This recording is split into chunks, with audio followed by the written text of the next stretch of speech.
Hey guys, it's Madison, and earlier this year I studied Japanese every single day for almost 5 months, and I am here finally today to report the results of how the kind of experiment went and how much my Japanese improved during that time. So for a little bit of context, I have used the Japanese reading focused app called Satori Reader every so often over the past couple of years to try to improve my very fledgling beginner Japanese. Every so often they will offer a sale for a couple of months on their premium subscription price, which is kind of necessary to use the app fully. And so when those sales happen, every so often I would take part in the sale, buy it, and use it for a few months very sporadically in hopes of trying to improve, like I said, my sad little beginning Japanese. But throughout those years, even when I did have the app, I was never really consistent enough to actually make significant gains in my Japanese learning because, you kind of have to be fairly consistent to make consistent progress in the language. But for me, I would just do a little bit here and there and then ignore it for several months and then forget everything I learned basically and have to kind of start all over. So this year, way back in April, when they offered one of their mini sales throughout the year, I decided to take advantage of this sale, purchase it, and really commit to being consistent and studying every single day during that sale period, to reading Japanese for a significant amount of time in hopes that my Japanese would make significant progress over those few months. So in this video, what I'm going to talk about is, first of all, a quick little overview of what the app looks like and what all you can do inside the app. And then I'm going to talk about kind of what I did over those almost 5 months of studying every day. And then finally kind of take a look of how, looking back from where I am at the end of that compared to where I was at the beginning, how my Japanese changed over that almost 5-month period of time. And then at the very end of the video, I will include kind of my overall thoughts of this app, Satori Reader, and whether or not I recommend it to other Japanese learners out there. So first of all, let's go ahead and dive into what this app looks like and what all you can do, what features it has inside the app. Okay, so this is the Satori Reader app. As you can see, I'm on the series page. So these are all the different reading series that you can look at. If I go into one, this is one I've already read before.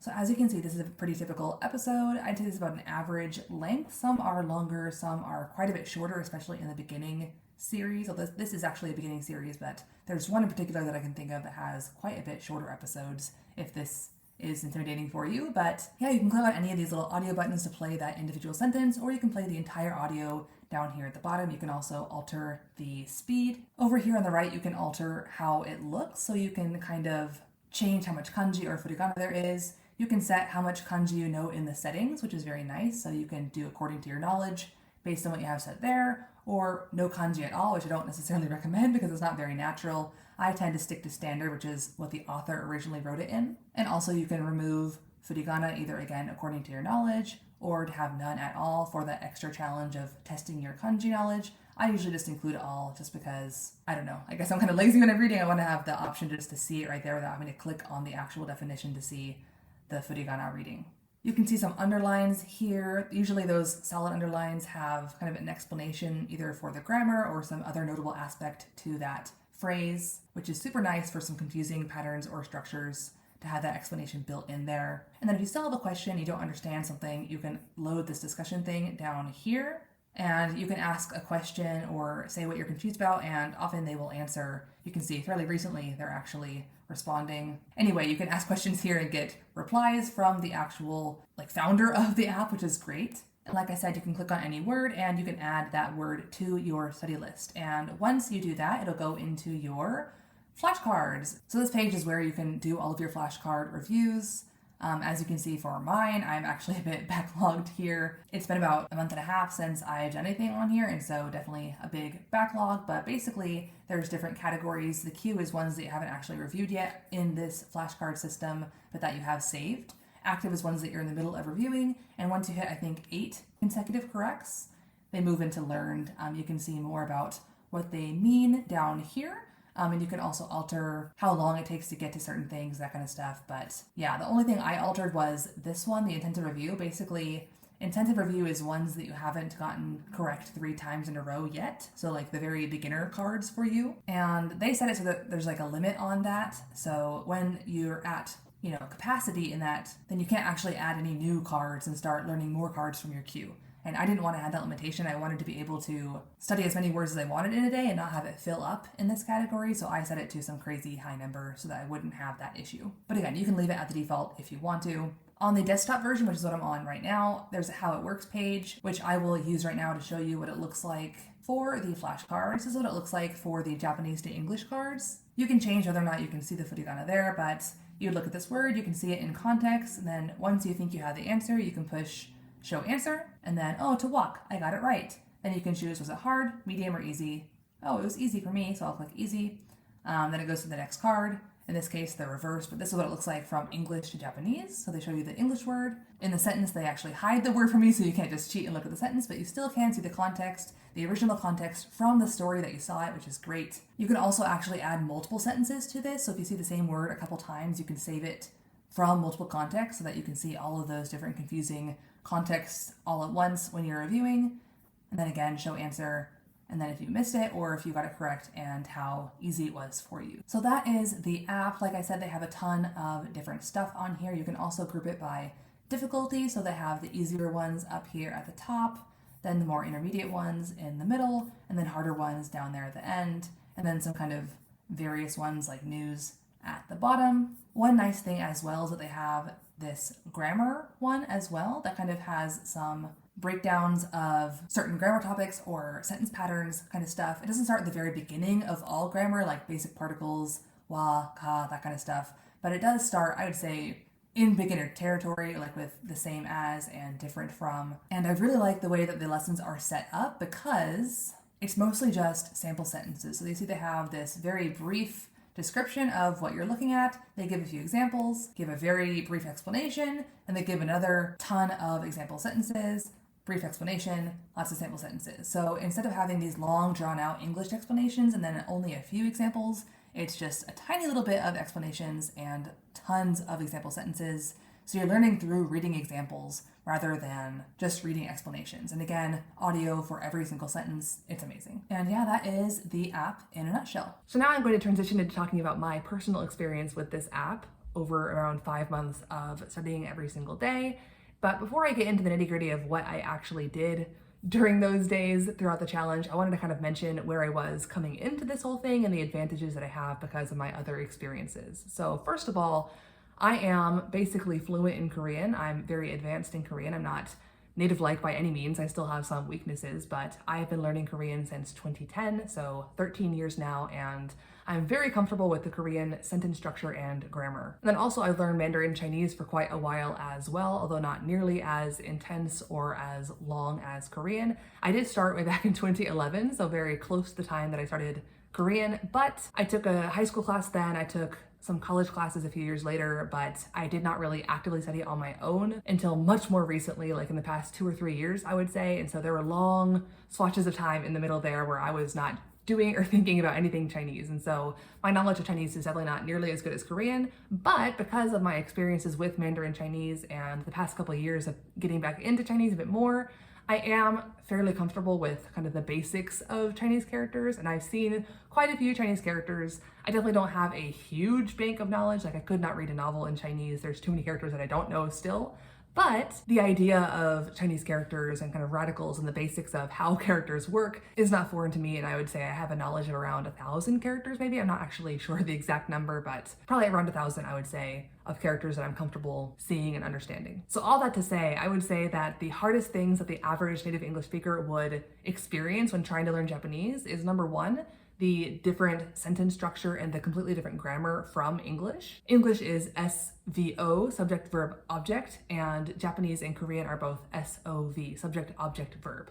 And even though only 2 of those letters are switched, it actually is quite jarring when you first change to the verb being at the very end of the sentence. And so when you first try to learn Japanese or Korean, that kind of inverted sentence structure where everything feels backwards can be really confusing and really hard to get used to. But because of my 13 years of Korean and my comfort using Korean and, using Korean grammar, that is not difficult for me at all. It feels very familiar, it feels comfortable already. And then the other thing that people usually struggle with if they're a native English speaker is kanji, which is based on Chinese characters. And so obviously having that knowledge and that very basic foundational base in Chinese characters is also very helpful for seeing and understanding kanji. Now I will say, because like I said, my knowledge of characters is not super amazing, I just know kind of the basics and can understand kind of some simple stuff. I would say that for me, kanji is still not easy. There's a lot of characters that I see and just don't know what they mean. But again, compared to the average native English speaker or someone who doesn't have experience with Chinese characters at all, I at least have that little bit of basics and background knowledge compared to having no experience whatsoever. So just wanted to mention that as a caveat, that my experiences do have those advantages compared to your average person who has no knowledge of Japanese sentence structure or kanji. And then also, like I said at the very beginning of this video, I have studied Japanese here and there off and on for a couple of years. I took one very beginner class in college, which was fairly easy because, like I said, I feel like that beginner class really focused on what are particles and like the verbs at the end and that kind of stuff. And for me, like I said, because of Korean, a lot of that was very, very easy and felt very basic to me, and so it wasn't very difficult. And we also didn't do a bunch of kanji in that class either, so that class wasn't the most helpful experience, but it did introduce me to the language. And then also, again, over the past couple of years, here and there, I would try to watch a Japanese show, although I tend to not be very interested in many of them. And then I would also, like I mentioned, occasionally use the Satori Reader app to try to read in Japanese, and there were a couple of other resources I used as well throughout the years, but nothing consistently and nothing that really got me beyond a very beginner state, I would say. So I would definitely call myself a beginner coming into this experience. I don't know much about the Japanese proficiency test. Like, I know there's like N1 through N5, with N5 being the lowest. I would say, based on the little like practice questions I've taken in the past when practicing, I think I could have passed the N5. Again, I never tried taking it, so I don't know for sure, and I don't really know the standards of them, but I don't think I could have passed N4 based on my very vague understanding of it. Using the kind of more European framework, I would say maybe I was a comfortable A1, maybe kind of entering into A2 territory coming into this whole experience. All right, so all of that context and caveats aside, let's go ahead and jump into what I did during these 5 months, starting with phase 1, which is what I'm calling the month of April. So on April 16th, halfway through the month, I ended up deciding to get the app, the discounted sale version of the app, which was a 3-month period. So that was the initial length of this challenge. And I decided that every single day during those 3 months, I wanted to read on the app for an hour. So an hour of reading every single day for 3 months. Now, I was very inconsistent. I always have been very inconsistent in my language learning. So doing anything for more than a couple of days at a time was a challenge for me, much less a week, much less a month, much less 3. So this was already very, very ambitious for me. I'll talk later about how 3 months became 5, but that was the initial goal. And very quickly by day 2, I changed the reading for an hour on the app to just using the app for an hour, because on day 1, I had saved a lot of vocab words into the SRS system. And by day 2, I was like, if I'm gonna be reviewing vocab and reading every day, I don't think I can read for a full hour plus do vocab on top. That's too much, too overwhelming for me. And so I decided just to do an hour total of Japanese every single day using the app for 3 months. Now, a couple of notes about kind of how this period was different. Initially, I was planning on tracking my reading speed over the 3 months as well to see how slow I was at the beginning compared to how fast I ended up getting by the end. Now, that did not last very long. I think I tracked it for 2 weeks maybe, because it ended up being kind of difficult to track. I had to like pull all of the articles or like little episodes I had read into a Google Doc, remove all the extraneous text and stuff from the page, and see how many characters it was and all that stuff. And so it ended up being kind of a hassle. Didn't do it very long. But I will say, from those 2 weeks that I did track it, that even over just the first couple of days, my reading speed improved significantly, because I went from being very, very, very rusty in reading Japanese, even like the kana, which is like an alphabetic kind of ish system. Even though I knew the characters, it would kind of like take me a second to recall what they were and like put them together and like slowly make my way through a sentence. But even over the first couple of days, like getting more used to Japanese and reading it, I improved fairly quickly over those first few days. But again, like I said, I stopped doing that after just a couple of weeks. And also during phase 1, I had kind of the vocab settings set to default settings, which meant that every single vocab word I was saving into the built-in SRS system was bidirectional. So it was 2 flashcards being made for every single word I saved, one going from English to Japanese, one going from Japanese to English.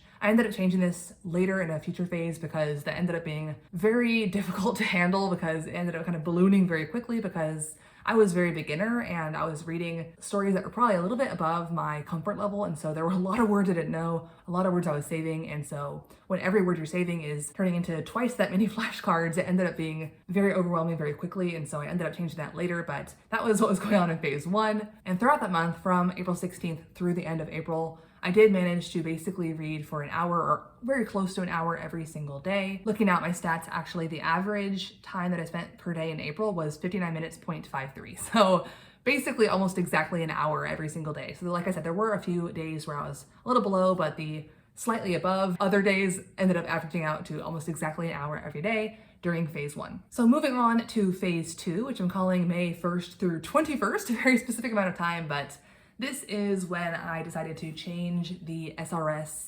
system. I ended up changing from having bidirectional flashcards to just one directional, and that direction was seeing the Japanese word, seeing the kanji, and guessing the meaning of it in English, because that was what was more important to me. I didn't need to like be able to create Japanese from my own brain and think, how do I say this? Oh, this word. I just want to be able to understand Japanese. So see a word or hear a word and understand what it means. And so I ended up deleting all of the other cards. And I will say, if you're going to use this app, just know that there's not an easy way to delete mass amounts of cards very easily. By this point, I had like hundreds of cards built up, and I had to literally go into my list of cards and one by one delete all of the ones that gave the English word that I had to guess in Japanese. So it was kind of annoying at this point to go back and delete all the hundreds of cards I had made in the past. So if you want to use this app, I would really think about what direction you want the flashcards going, so that you don't have to later go through and one by one delete a bajillion cards like I did. So this is when I changed that. It was during phase 2 as well that I ended up realizing that there was a problem with my subscription. So I mentioned that the sale is originally that you're supposed to get 3 months for a discounted price. Originally it's like $9-ish a month, I think, and the discounted price is $5 a month, if I recall correctly. And I realized at this point, as they charged for the second month of the subscription, that it was charging the full price, even though I had gotten it during the sale period. I was like, wait a minute, what's going on? I wanted the sale. So I emailed support about this issue because I was like, excuse me, I tried to get the sale and it was not the sale, and I paid for 2 months now. And they were really helpful about it. They offered me a couple of free months to kind of make up for the extra money I had paid for the last couple of months. And so that's how I ended up kind of turning 3 months into 5 months. I paid for 2 full months and they offered me 3 free months on the end to kind of even out the balance of things. And so I of course accepted that offer, and that is when the 3 months original challenge turned into 5 months. So this big change in plans is what ended phase 2 and started phase 3. But before I get into that, during phase 2, so from May 1st to the 21st, I studied on average 67 minutes per day. Now, I will say during this time I did do a language challenge in there for a week as well, which got very high numbers, almost 2 hours at some point. And so even though there were some days where I got less than an hour during this time, that kind of balanced it out. And so I still got on average over an hour every single day on the app. Yeah, moving into phase 3. So phase 3 was basically my loss of motivation slowly over time. And that is because once I realized that I was going to have access to the app for longer than 3 months, I kind of got a little bit overwhelmed at that point, because honestly, even now it'd been a little over 1 month, about a month and a week-ish. And I was already kind of getting not tired of the app, but like I said, I'm not a consistent person by nature. And so the fact that I studied every single day for an average of over an hour, it was starting to take a toll on me. After it ended up being for 5-ish months instead of 3 months that I was going to have this cheaper price, I kind of knew in my head that there was no way I was going to last for 5 months doing an hour every single day. And so phase 3 is where I kind of let up myself a little bit and said, you know what, I don't have to do a whole hour every single day. I just need to do some every day, basically. And so over these couple of months from May 22nd to July 14th, I definitely kind of slowly and getting lower and lower amounts of time. And looking at my charts and stats for this kind of phase 3 period of time, even though it had decreased significantly from the previous chunks of time, it still was not that bad, honestly. I was getting an average of almost 28 minutes per day. So you know, about half an hour every single day. So cut in half from the previous 2 phases basically, but still studying for about half an hour every single day is very, very consistent and very good in my mind. So I was still very happy with how things were going. Now, what prompted phase 4 was a very tragic event, and that was the first day during this entire challenge where I failed to study any Japanese. And that was July 15th. July 14th and 15th was the day that I was traveling back to the US. It was kind of a hot mess. There were visa issues, there were delays in flights. I ended up having to stay in a hotel that I didn't plan on staying in. It was a hot mess all around, but July 15th was the second day that I finally ended up arriving home in the States to visit my family. And I was so jet lagged and exhausted that once I got home, I was just like, hi brother, hi dog, good night. I basically just went to bed, did not do any Japanese, and the next day I woke up and was like, oh, no, my my whole experiment of consistency is ruined. I was a little dramatic and sad about it. But actually looking back, even though I was horrified at the fact that I had broken my amazing streak at consistency, looking back at my original goal to study every single day for 3 months, I started on April 16th. I broke the streak on July 15th.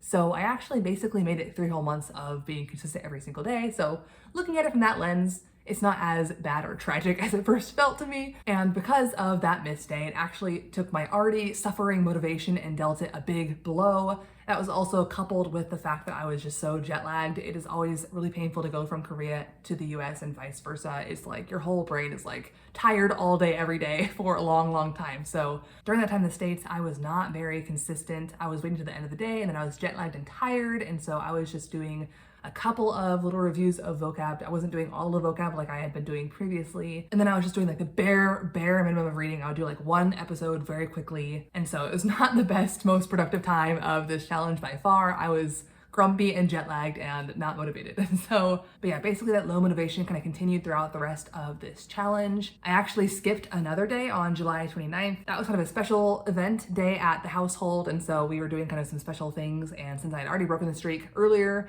I figured, today's a special day. I'll miss another day. Who even cares anymore? Yeah, looking at the graph for the kind of ending month of this challenge, you can see that there's a couple of high points. August 1st and 2nd were quite high. Actually, it was 1 day for me because I was flying back to the States back to Korea that day. And so because of time zones, you actually skip a day into the future. And so rather than have like an empty day on the graph, I figured I would just divide the time evenly over the 2 days. And so that was actually 1 flight where I did over 2 hours of studying. So quite a high chunk of time for me, especially in this low motivation period of time. I have been lagging behind on vocab, and on that flight I really caught up finally, and so that was good, and did quite a bit of reading as well. So that was that, and then I kind of went back to being low because once again jet lagged was slapping me in the face. And then in the middle of the month I was kind of doing a special random chance language learning challenge, and so that kind of gave me new motivation for learning Japanese finally. And so I kind of was very strong again for a week, did almost an hour every single day. But then again, after that challenge ended, my motivation poof disappeared. And so I kind of finished out the end of August being very low motivation. And you can see even then I was just doing vocab on most days. I wasn't even reading anymore at that point. So yeah, by the end of August, I was definitely out of steam for this challenge. So over the entirety of phase 4, so from July 15th to August 30th, I did an average of 22 minutes per day. And even that honestly is a bit skewed because of those couple of high days because of the challenge and the flight back. Yeah, not my best or brightest part of this challenge. And that leads us to phase 5, which is when I decided to stop this challenge once and for all. Like I had said, I was running out of steam by the end of August, just doing vocab and not even doing reading on some days, which is not my original goal for this challenge. So, looking back at the very beginning, phase 1, I was so determined to do an hour of reading every single day. And by the end of phase 4, I was not even doing reading on some days. It was just some vocab review. And so I was like, you know what? I actually had a couple of weeks left of that kind of free period of time as like the makeup for the mistake in subscription payments earlier. But I was just so burnt out at this point that I didn't even want to continue. And I figured, you know what, I'll stop now. Just occasionally when I feel like it, do some vocab review maybe, but I just didn't even want to be forcing myself anymore at the end of the day to begrudgingly do any Japanese. And so, like I said, I am not consistent by nature, and it had been 4.5 months at this point of doing it almost every single day. And for me, that is an incredible amount of time. It's good enough. Is it the full 5 months I had imagined? No, but 4.5 months, it rounds up to 5. So I'm still calling it almost 5 months of studying every single day. And from April 16th through August 30th, I only missed 2 days altogether. So I would say for me, that is incredible, a great streak of time. And yeah, that is the entire journey of my almost 5 months of studying Japanese every single day using Satori Reader. So throughout this entire 4.5 month challenge from April 16th through August 30th, I spent a total of 82 hours and 38 minutes using this app. About half of that time was just reviewing vocab, so 41 hours and 29 minutes. And the other half was reading time, most of it being story reading episodes, which was 34 hours and 7 minutes. and a little bit being kind of grammar reading episodes, which was 7 hours and 2 minutes. So that is quite an impressive amount of time, I would say, for me on Japanese, because I have been, like I said at the very beginning, very, very off and on for Japanese for the past couple years. I think that this challenge is really what I needed to finally boost my Japanese past that fledgling beginner state. Like I said, my reading speed was terrible at the beginning. I would like really fumble through even kana, much less kanji, which was mostly unfamiliar to me. And it's hard to kind of say exactly how my Japanese changed because, it was changing daily over time. And so it doesn't seem like I had any big drastic changes except for the very beginning where I, even over the first couple of days of the challenge, I got much more comfortable reading in Japanese and kind of with the Japanese sentence structures after having not touched it for quite a while. But yeah, aside from that initial few days of like dusting off my gears and kind of getting into gear, I would say that the rest of the time was just slow improvements. But I would say that looking back compared to like where I was at the beginning of April before I started this challenge, I have improved significantly in Japanese. My vocab has gotten so much higher. Like looking at the review tab on Satori Reader, I've studied over 1,000 words. Basically half of those are already in the learned, memorized category. And so that in and of itself is incredible. Like before I started this challenge, I would say the number of words that I knew was probably in the hundreds, maybe. Again, there's no way of knowing exactly how many words I knew, but I would say that a majority of the words I was encountering were unfamiliar or just slightly familiar to me. And now by the end of it, I was much, much more comfortable reading. And even though there's still a lot of words I was looking up every single episode, it was much more comfortable. And obviously I built up a much wider vocabulary compared to the start of the challenge. So as far as like where I am now currently, it's hard to say exactly. It's hard to kind of like pin where you are on a map. I would say I'm much more of like a mid A2 level, like maybe even upper A2, possibly maybe even close to B1 as far as like just comprehending stuff.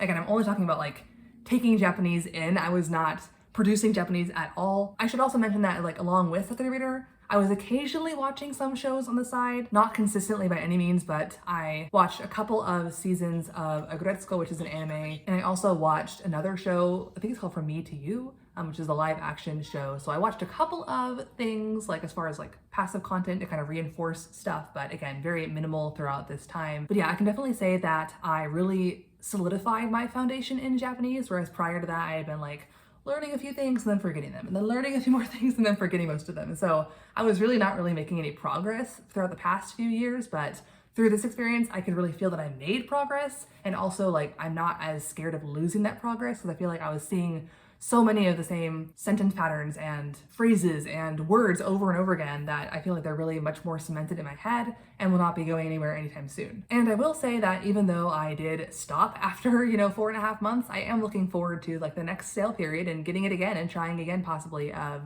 being consistent for a little while. So I'm not by any means like done with this app. I'm just taking a break, but I am excited again for the next sale period so I can jump back in, get back into the consistency and progress even further with my Japanese understanding. Yeah, as far as my overall thoughts on the app, I love this app. It might not be clear from the fact that I was losing motivation over time over the 4.5 months, but I really, really, really enjoyed this app. That is why I keep coming back to it whenever they have sales, because I just really enjoy the app. It has such a great graphic design. I love it. It is the best designed language learning app or anything I think I've ever encountered for any language. And so I really love the way it looks. For the most part, I love the way it's set up. Like, I think it's just really easy to use the audio while you're reading the lesson. I like that you can listen to all the audio at once or just sentence by sentence. I love that the SRS system is built in. You can review that vocabulary right in the app. The reason I never use SRS systems is because they're just annoying to use. Like, you have to like make a card, and like people who love Anki, I get why you love Anki, but I can just never do Anki because it's so much of a hassle, I feel like, for me. And the fact that like this app makes it so convenient to save words and have that context linked to the word in the app and be able to like go back and see the original context and all that stuff. I just feel like it's a really great app for almost any learner of Japanese. The one downside is that it's not like very beginner friendly. Like, you have to have some knowledge of Japanese to come in and start using the app because it is a reading based app. Like, you can't just jump into a language and like read from day one, especially Japanese, where you kind of have to understand like, where does the verb go, what is a particle, and like what are the words and how are they organized in a sentence, that kind of stuff. So I feel like once you do have a basic knowledge of how a basic Japanese sentence is set up in like a couple of 100 words of vocab, then you probably could start at that point. But yeah, but if you are kind of an upper beginner or beyond in Japanese, I really recommend this app to you. It is great. I love it. I recommend it. Like I said, they do offer sales every couple of months, I would say. Like, probably 3 times a year they offer a 3-month sale. So It's a great deal if you can catch one of the sales. But yeah, that's basically it for this video. Let me know what you guys think. If you guys are consistent, please share your secrets because I struggle all of the time. This is by far the most consistent I've been for a long period of time. And even then, it got more and more difficult to maintain motivation and consistency. So let me know what your secret is to maintaining consistency if you have a secret. If not, then you can commiserate with me in the comments about how difficult it is to be consistent. But that's all I have for this week. I'll see you in the next video. And until then, 안녕.